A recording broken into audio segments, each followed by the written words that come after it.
I'm Alicia Lieberman. I'm a professor in the Department of Psychiatry at the University of California, San Francisco, and direct the Child Trauma Research Program at San Francisco General Hospital. The ghosts in the nursery are the suppressed parts of our lives where we felt unresolvable fear and where we could not turn to our parents or other adults to help us with those fears. And so those fears were transformed into self-protective anger because we feel so much stronger when we are angry than when we are afraid.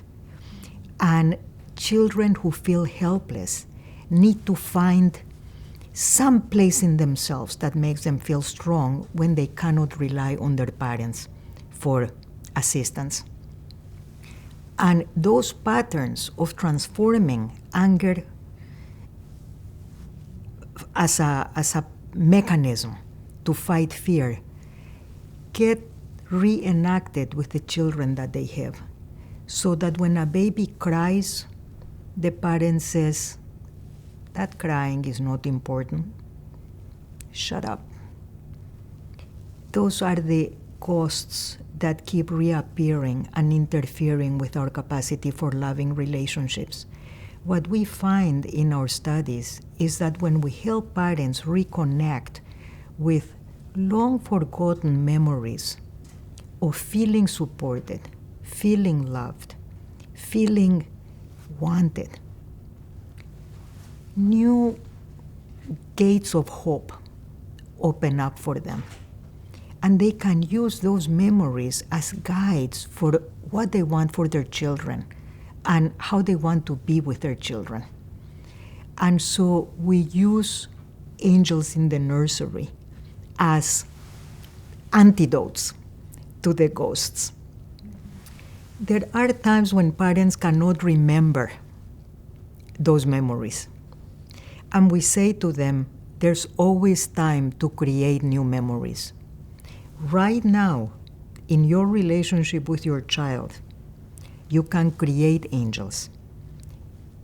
Experiences where the two of you feel connected with each other, feel joy from each other, feel empathic resonance with each other. And parents open themselves up to that possibility because parenting gives us a new opportunity to redo our childhoods. And we need to take advantage of it.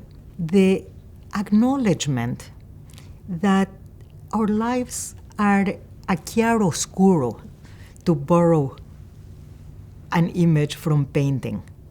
They are the interplay of dark and shadow.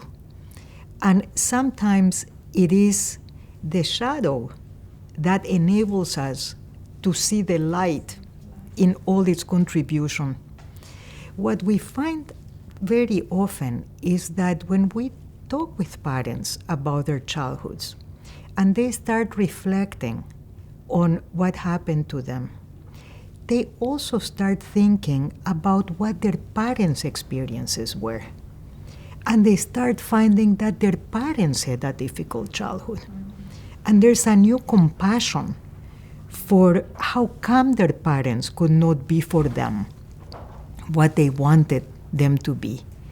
And we often find that in helping the parents become more empathic with their parents, with the child's grandparents, there is a new release of positive energy in the relationship between the parent and the child. Very often, when we ask parents to remember moments in their childhood when they felt unconditionally loved and supported, they talk about an aunt or a grandmother or a grandfather or a neighbor where they went to take refuge when things were very difficult at home.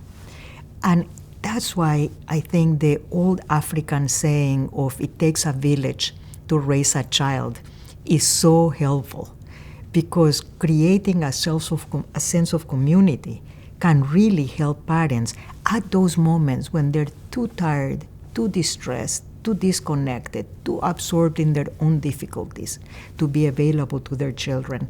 And when they can turn to other adults with the knowledge that those adults can be there for their children, things can be so much better for everybody in the family.